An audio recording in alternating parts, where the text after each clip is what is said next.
Muy buenos días, tengan todos ustedes. Bienvenidos a esta conferencia de prensa en formato virtual del 16 de mayo del 2023 del Instituto Mexicano de Ejecutivos de Finanzas.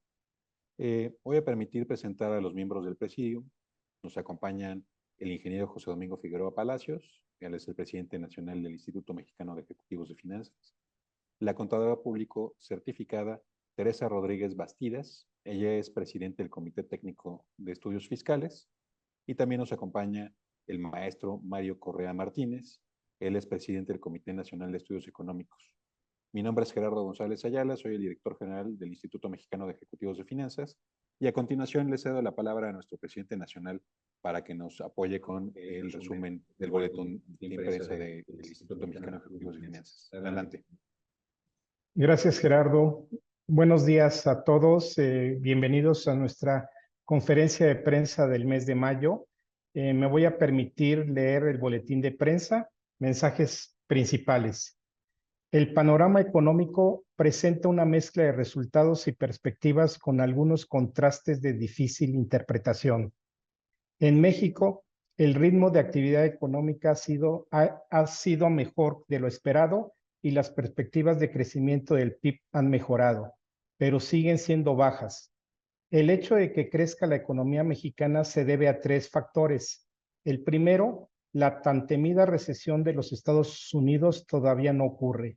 Muy al contrario, salvo algunas excepciones, la economía estadounidense está creciendo y está permeando hacia la economía mexicana vía remesas, turismo y manufactura. Dos, el nearshoring está ocurriendo. Están llegando las inversiones y los desarrolladores de parques industriales están trabajando fuertemente. Y tres, la economía mexicana se sigue recuperando de la pandemia. Aunque la economía en su totalidad ya se recuperó a niveles prepandemia, hay sectores que apenas lo están haciendo. Por otro lado, los indicadores más recientes de actividad industrial y de asegurados en el IMSS del mes de abril presentaron lecturas débiles, mientras que las cifras de finanzas públicas comienzan a mostrar caídas muy fuertes en los ingresos. La inflación se está desacelerando más o menos acorde a lo previsto, pero sigue en niveles elevados y con algunos de sus componentes más importantes registrando presiones persistentes, como el caso de la renta de vivienda.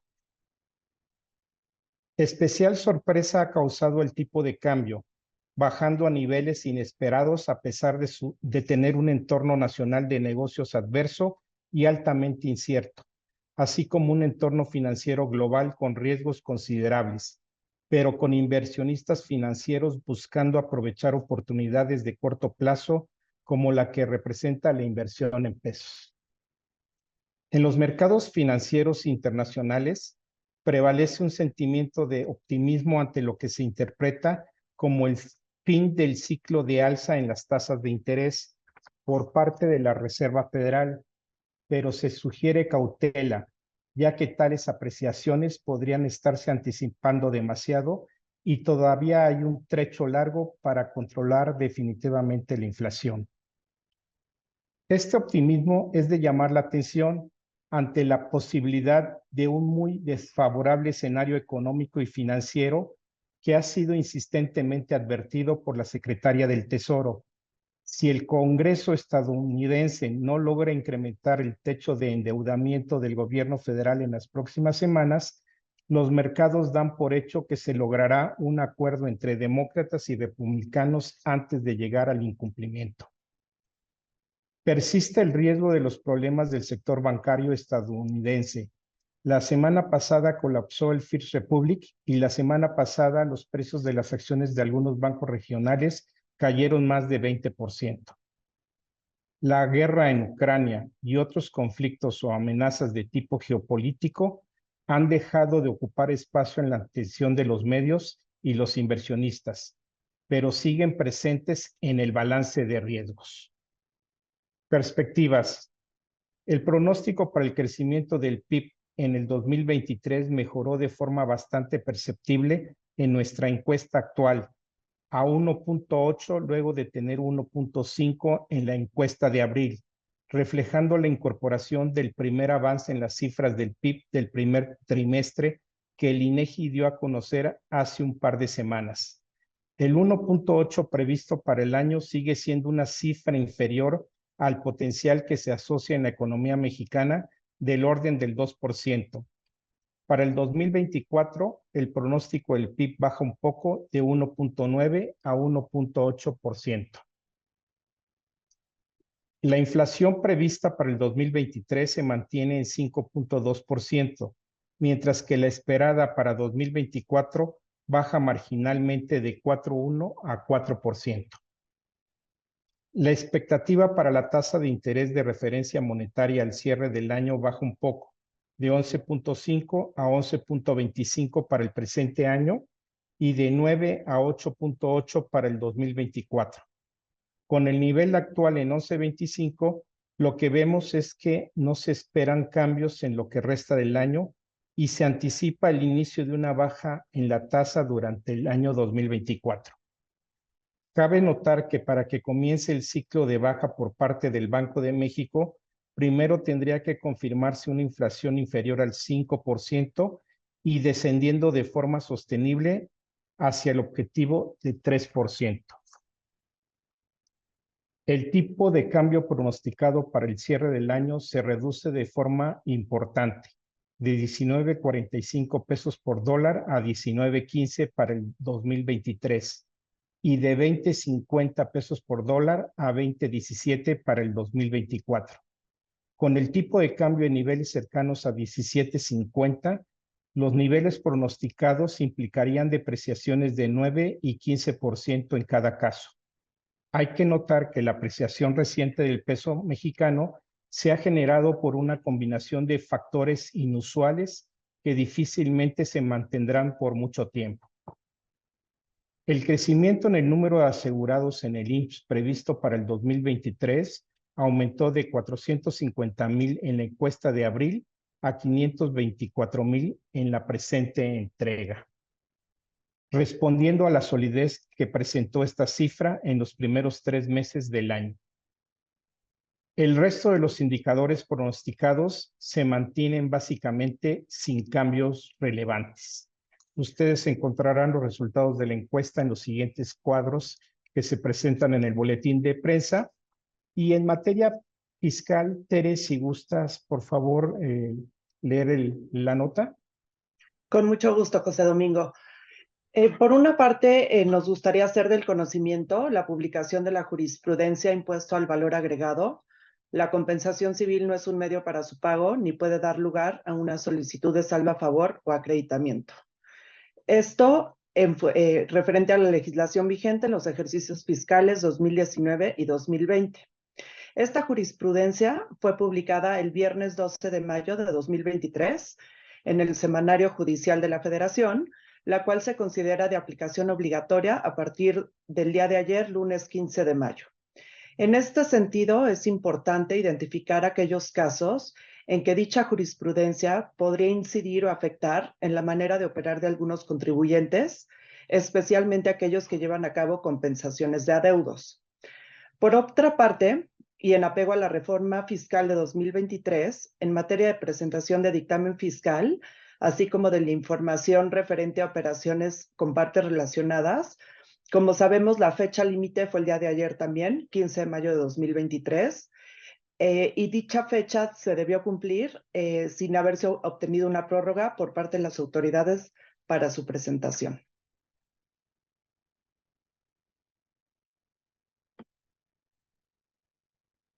Gracias, Tere.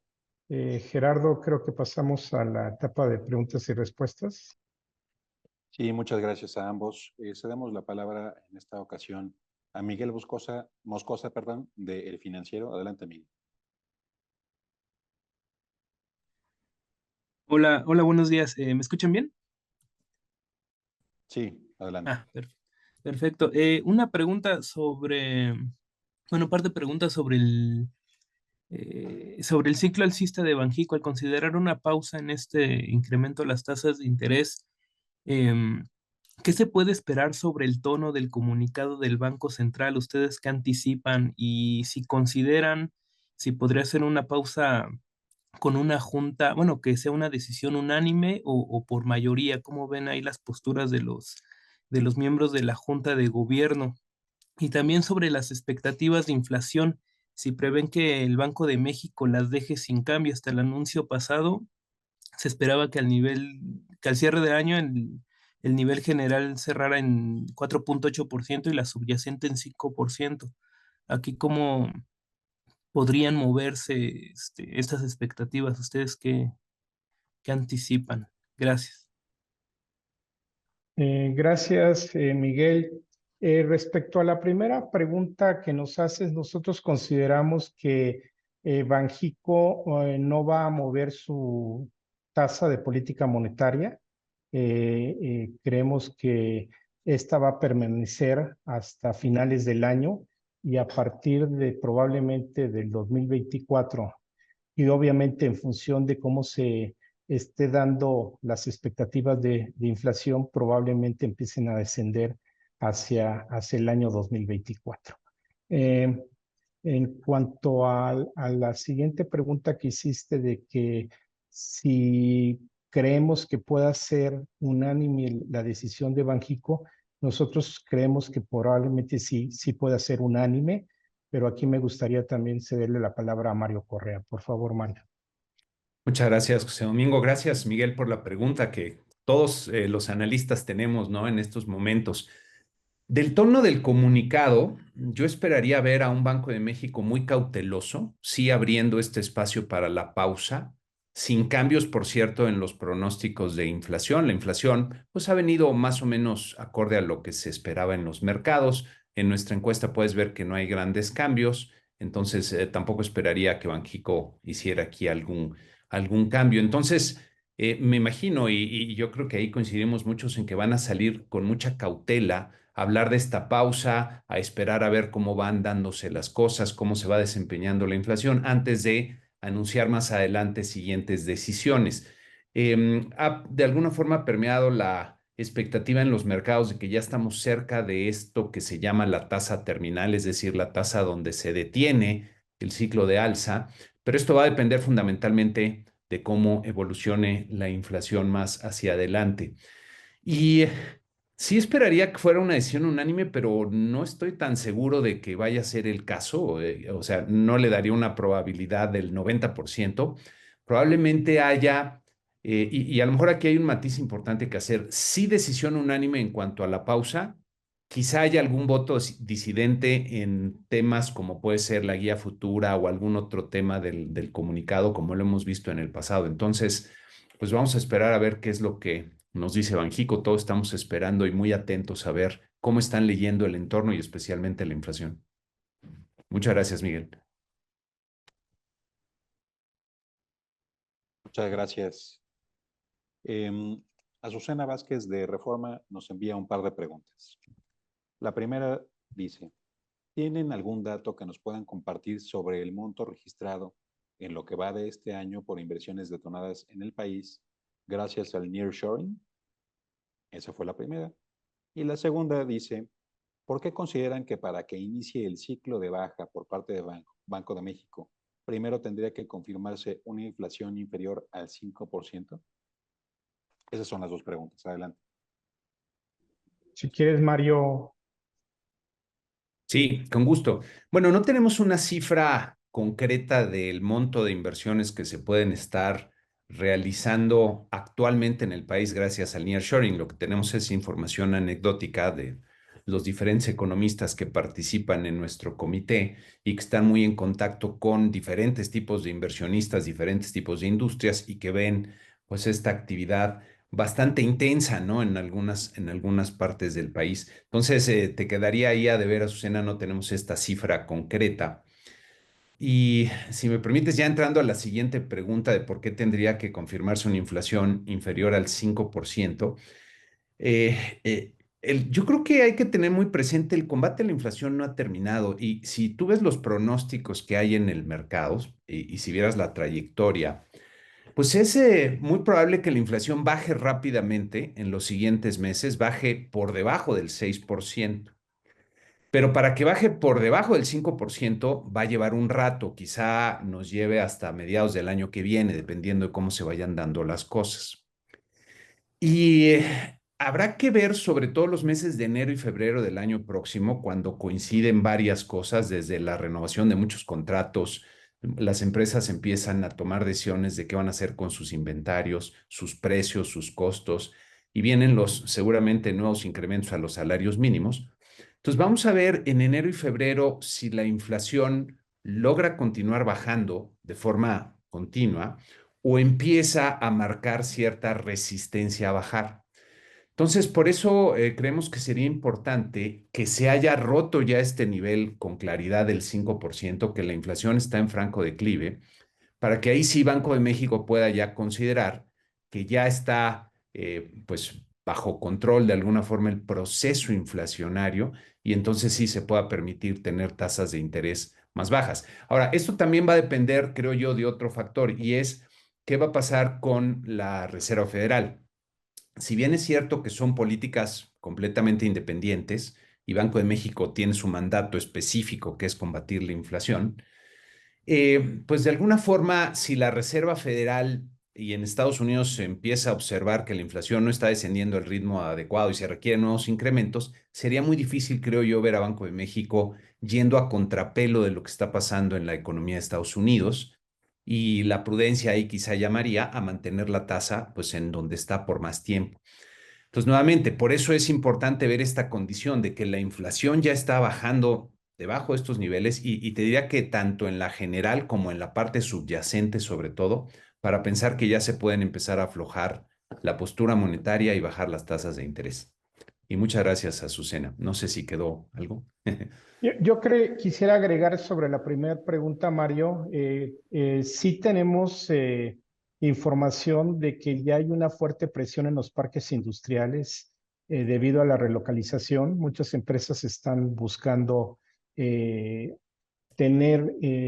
asentarse en parques industriales y sabemos que ya están prácticamente saturados todos. Entonces es una idea que nos da de la actividad que está habiendo en este sentido. Por otro lado, te podría decir, Azucena, que en Yucatán está la inquietud de muchas empresas chinas, sobre todo, de llegar a Yucatán y de hecho algunas ya están llegando. Esa es la información que tenemos al respecto. Gracias, Azucena, por la pregunta. Muchas gracias por las respuestas. Aida Ramírez de Ovaciones nos envía la siguiente pregunta. Si pudieran ahondar sobre la apreciación del peso, ¿por qué se está dando esta situación desde hace por lo menos un mes? ¿Cuáles son los factores inusuales? ¿Y en cuánto tiempo empezaría a retomar el tipo de cambio hacia los 19 pesos? Y si pudieran explicar los beneficios y perjuicios de esta situación. Muchas gracias. Pues Mario, si gustas. Con todo gusto. De hecho, ahora, para esta ocasión, no venía preparado, pero les tengo una lámina, un par de láminas que me gustaría compartirles, que espero que alcancen a ver, justamente para entender lo que está pasando con el tipo de cambio. Y déjenme ver nada más aquí. Tengo que mover esto para acá, esto luego chiquito. Ah. A ver, un segundito. No me deja. Aquí está.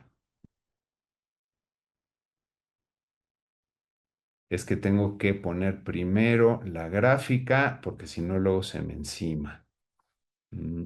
Aquí está, justamente para entender lo del tipo de cambio, porque siempre hay una tendencia a tratar de explicar, y espero que aquí se vea la gráfica esta que le estoy compartiendo. ¿Sí la alcanzan a ver? Sí, Mario, adelante. ¿Sí se ve? Bueno. Creo que esta gráfica es muy ilustrativa y nos sirve para entender un poco lo que está pasando con el tipo de cambio. Como pueden ver, la apreciación, es decir, la baja que se da en el tipo de cambio se da pues a partir de finales del mes de octubre y ha sido constante, se ve ahí ya una tendencia, es decir, no hay factores que de las últimas 2 semanas que le estén explicando, la podemos ver todavía dentro de esta tendencia. ¿Y qué fue lo que pasó?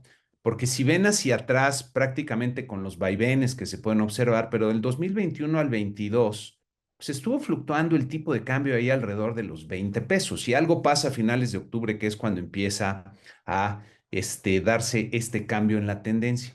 Y hay otra gráfica que también ayuda, pero voy a tener que volver a hacer aquí un par de malabares, que es la de los mercados accionarios. Ahí va de nuevo la pantalla.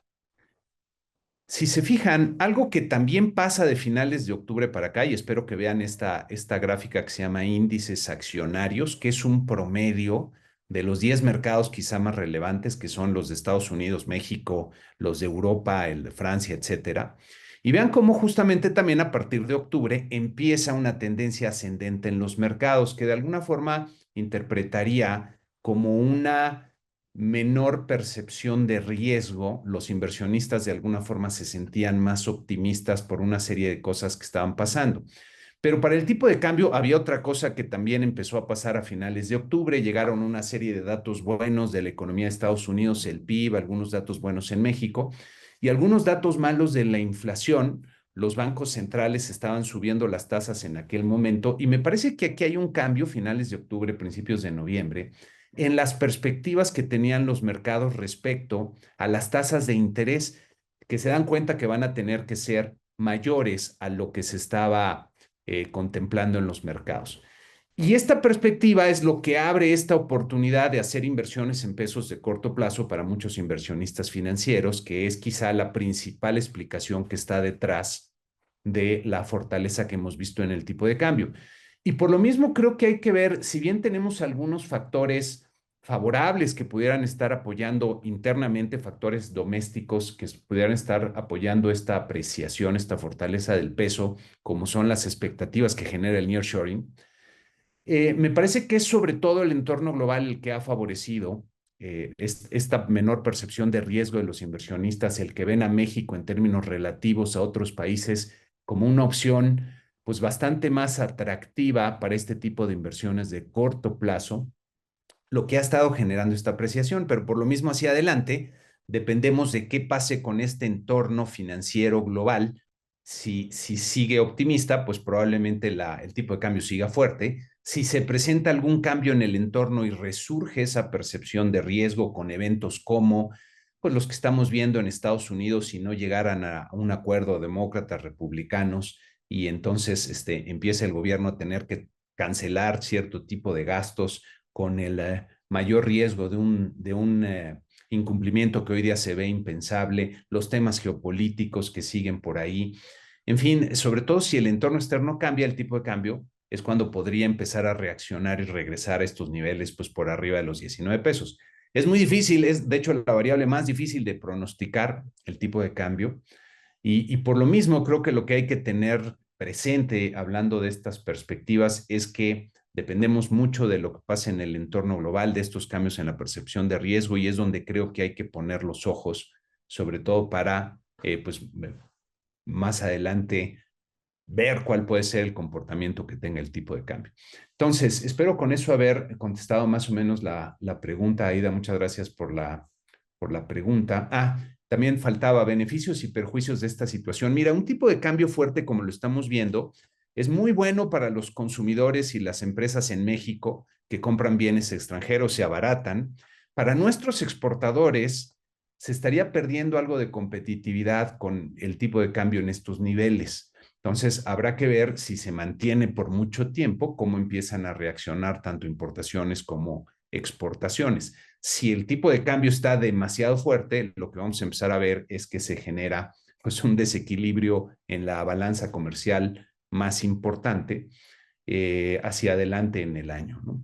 Y quizá un último punto que también está en la ecuación, no solo es el tema externo, hay que recordar este cambio en las perspectivas de las tasas de interés, con la tasa en México subiendo a niveles que no se habían observado, con este diferencial de tasas que hoy día es tan atractivo para estas inversiones de corto plazo de los inversionistas extranjeros, también es parte de la explicación que está detrás de esta apreciación del tipo de cambio, ¿no? Y pues bueno, creo que si me extendí un poquito, perdón, espero que con esto haya pues quedado más o menos clara la pregunta. José Domingo, no sé si algo Sí, más. si me ¿No? permites, Mario, yo agregaría también que una de las afectaciones es en los destinos turísticos, sobre todo aquellos que tienen impacto internacional de manera fuerte. Uno de los casos que conocemos es Los Cabos, por ejemplo, que es el contenido del turismo es internacional y para los negocios propios o para los negocios propios de Los Cabos tienen un impacto negativo al recibir divisas con menor tipo de cambio y por lo tanto reciben menos pesos. Y por un lado, en cuanto a los ingresos, pero en cuanto a los egresos, ellos siguen teniendo el mismo costo en pesos, ¿no? Entonces, ese es desde un punto de vista del sector turístico. Gracias, Aida, por la pregunta. Gracias por las respuestas, pero también Aida nos manda aquí una segunda pregunta en relación a sus exposiciones. Y dice, ¿cómo beneficia o perjudica al común de las personas? Pues Mario, no sé si quieras. Gracias, con todo gusto.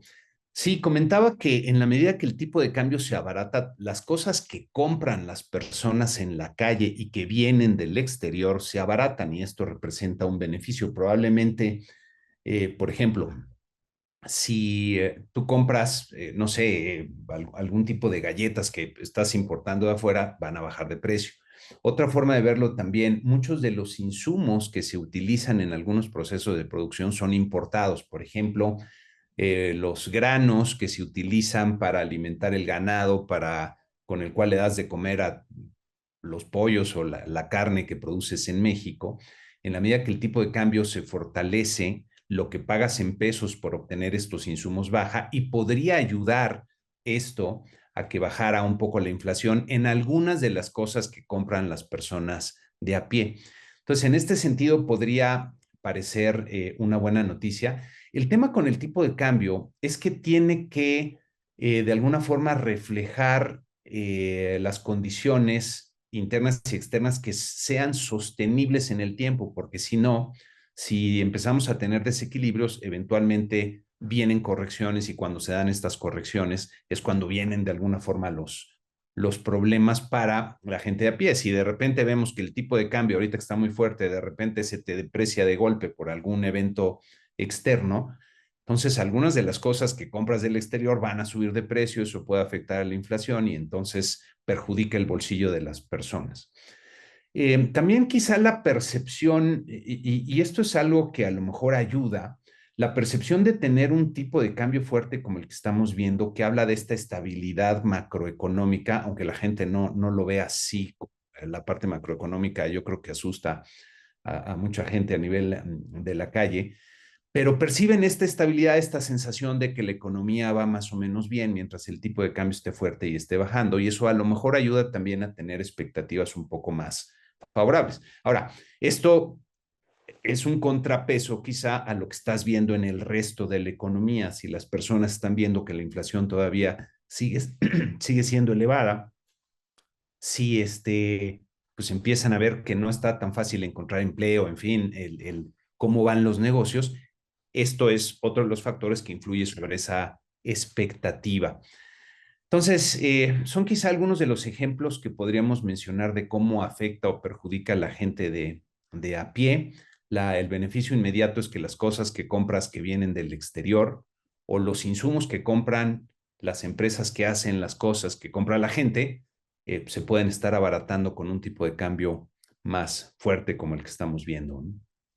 Y pues espero Y con eso haber contestado la pregunta. No es fácil yo poner. agregaría, Mario, un ejemplo más, que todos aquellos que están recibiendo remesas están recibiendo menos pesos, ¿no? Con un tipo de cambio bajo. Eso es cierto, eso es la otra cara de la moneda. Muchas gracias por las respuestas a este complemento que nos hace llegar Aida.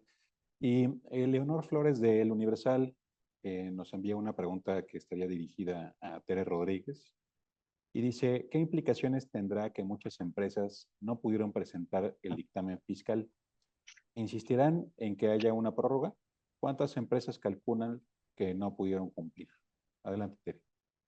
Muchas gracias por la pregunta. En realidad es un tema que podría tener efectos bastante graves desde un punto de vista de la operación de las empresas. ¿Por qué? Porque como está redactada la legislación fiscal, básicamente lo que señala es que aquellos dictámenes que no se hubiesen presentado a tiempo, esto es a más tardar el 15 de mayo, es como si no se hubiesen presentado, o sea, no surten ningún tipo de efecto. Y la realidad y lo que estuvo pasando ayer hasta altas horas de la madrugada es que en realidad la página y la plataforma del SAT no dejó que se siguieran presentando estos dictámenes, ¿no? Yo tengo gente, colegas que desde las 11, 12, 1, 2, 3 de la mañana estuvieron tratando, ¿no? de presentar dictámenes. Y como a partir más o menos de las 4 de la mañana ya se levantó la plataforma y entonces se pudieron presentar dictámenes. El problema es que la leyenda que venía en la plataforma del SAT es que estaban presentados en destiempo. Esto ya había sucedido hace algunos años, que por temas de sistemas los contribuyentes no podían presentar en tiempo porque se caía la plataforma, pero ahí la propia, digamos, el propio sistema del SAT lo daba por bueno. En este caso, no. Estuvimos impulsando a través de distintas instituciones que se otorgara una prórroga, porque sabemos que para muchos contribuyentes esta es una nueva obligación, sin tener éxito, ¿no? en esa solicitud. Ahora en lo que estamos es en espera de ver qué es lo que va a suceder con estos dictámenes presentados en destiempo, esto es, horas después de las 11:59 del 15 de mayo, ¿no? Y el problema que puede devenir de esto es que incluso si se considera como no presentado, pues se considera que no surte efectos y pues hay una serie de sanciones, multas que incluso podrían llegar a la cancelación de sellos digitales. Entonces es donde estamos nosotros muy pegados ahora con las autoridades tributarias para ver cómo se resuelve esto, porque sabemos muy bien que el hecho de que se cancelen sellos para poder emitir facturas, pues de alguna manera frena, ¿no? la operación de las empresas. Muchas gracias, Tere. Jessica Martínez, del Instituto Mexicano de la Radio, nos envía la siguiente pregunta. ¿Vislumbran que actualmente existen algunos riesgos internos y externos que pudieran amenazar la trayectoria de moderación de la inflación?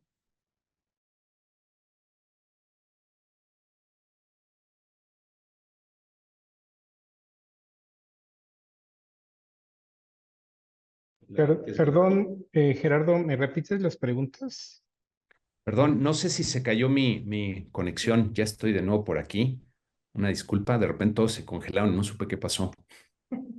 Ya te escuchamos, Mario. Con todo gusto, repito la pregunta que nos envía Jessica Martínez, del Instituto Mexicano de la Radio, y dice, ¿vislumbran que actualmente existen algunos grupos, perdón, una disculpa, es que se está repitiendo el audio, porque estamos en la misma sala. Jessica Martínez, del Instituto Mexicano de la Radio, nos hace llegar la siguiente pregunta. ¿Vislumbran que actualmente existen algunos riesgos internos y externos que pudieran amenazar la trayectoria de moderación de la inflación? Esa sería la pregunta. Gracias. Mario, no sé si gustas responder. Sí, con todo gusto.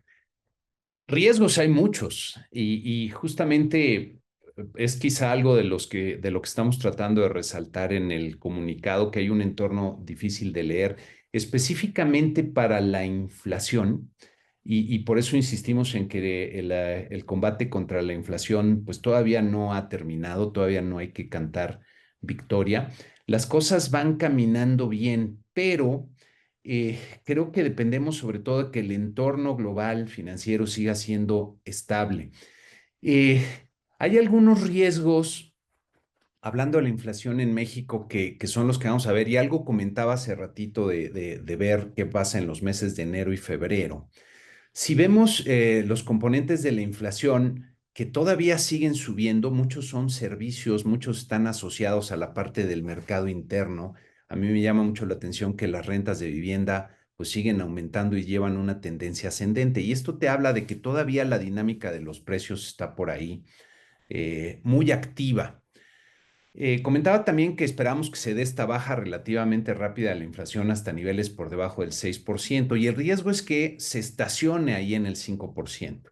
Y es un fenómeno de expectativas. Si las empresas que fijan sus precios, las personas que determinan también los precios de algunos contratos, como pueden ser los que renten casas, los mismos salarios, en fin, los precios que van a poner a muchos insumos, si empiezan a observar que la inflación se está deteniendo en estos niveles cercanos al 5%, y los bancos centrales ya detuvieron el aumento en las tasas de interés, entonces se corre el riesgo de que la inflación se estacione en estos niveles.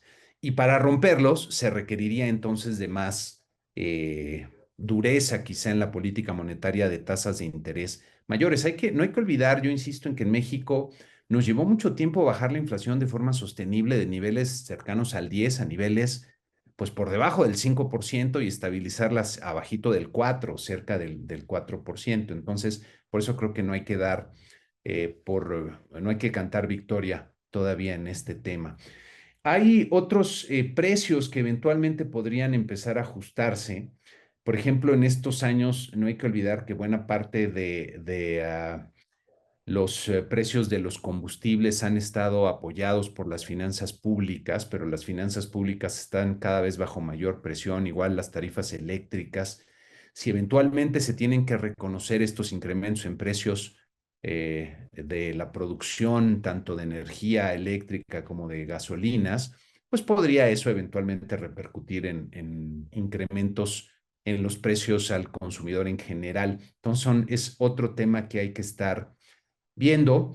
Y por último, el riesgo cambiario. Si eventualmente este entorno de tanta fortaleza en el tipo de cambio cambia, tenemos un entorno en donde empiezan a complicarse las cosas en el exterior y el tipo de cambio se nos regresa muy rápido a niveles de 19 o inclusive de 20 pesos, pues entonces eso podría generar algunas presiones adicionales sobre la inflación. Son quizá algunos de los riesgos que habría que tener presentes, que todavía nos falta por terminar de superar para pensar que ya la inflación está cabalmente bajo control.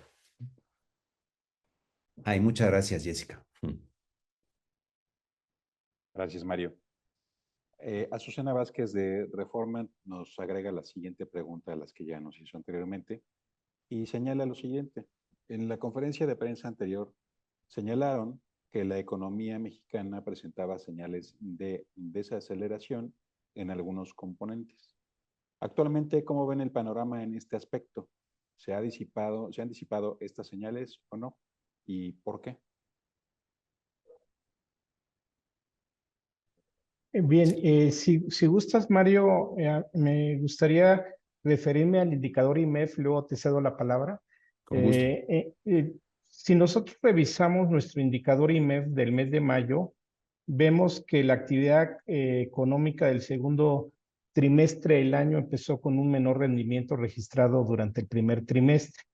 Si bien la tónica del crecimiento económico ha prevalecido, el dinamismo del comercio y el sector servicios perdió algo de fuerza, mientras que el repunte del sector manufacturero fue poco significativo. Eso es lo que nosotros vemos dentro de nuestro indicador IMEF del mes de mayo. Sin embargo, ambos indicadores siguieron en zona de expansión. Eso es lo que explica un poquito esto, pero no sé si Mario, si quieres complementar al respecto. Sí, con todo gusto. Y nuevamente es parte de este contraste que estamos mencionando, ¿no? En algunas de las cifras, la perspectiva del PIB está mejorando. Te diría que principalmente porque los resultados que ya adelantó el INEGI del primer trimestre, pues fueron mejores a lo esperado. El primer trimestre en general no estuvo tan mal. Y creo que eso explica esta mejoría. Ahora, de esas señales de desaceleración que comentábamos, algunas que llaman la atención es, por ejemplo, en la actividad industrial, especialmente en las manufacturas, que han sido uno de los renglones que más ha apoyado la reactivación de la economía. Ya tienes los meses de febrero y marzo, y hay que recordar que estos se conocen con cierto rezago, con caídas muy importantes, 0.7% en febrero, 1.1% en marzo. Las cifras que dio a conocer ahorita el INEGI de toda la actividad industrial del mes de marzo fue una caída de 0.9, que es inusualmente elevada, te diría.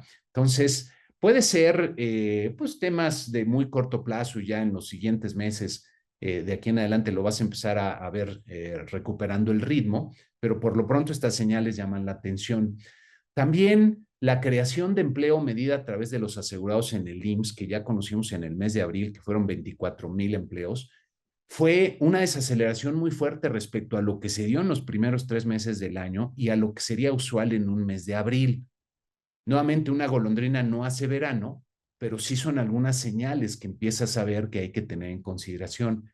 Los ingresos públicos que dio a conocer a Hacienda, que todavía tenemos hasta marzo, híjole, hay caídas muy, muy fuertes en varios de los renglones de los ingresos, especialmente los tributarios, que pues nuevamente pueden deberse quizás a circunstancias muy especiales y luego ya en los siguientes meses se superan y vuelves a ver tasas más positivas, pero por lo pronto representan una señal de cuidado, que si las tomas en conjunto, podrían estarte diciendo que la actividad económica, especialmente ciertos renglones de la actividad económica, están empezando a sentirse débiles o a reflejar esta debilidad.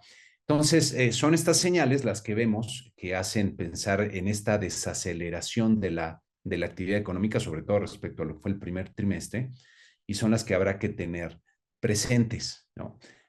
Nuevamente, pueden ser nada más temas muy de corto plazo estos par de meses, pero sí son señales que pues, te apuntan a esta pérdida de dinamismo en algunos sectores de la actividad económica. Y muchas gracias nuevamente, Azucena. Muchas gracias por sus respuestas. Ya no tenemos más preguntas anotadas. No sé si alguno de los que están conectados quisieran realizar alguna pregunta. ¿No? Bueno, entonces con esto estaremos llegando al cierre de nuestra conferencia de prensa y le cedo la palabra a nuestro presidente nacional para que nos dirija las palabras de cierre. Adelante.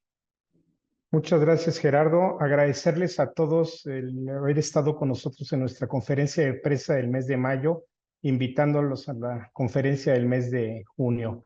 Buen día a todos y nos vemos en junio. Gracias.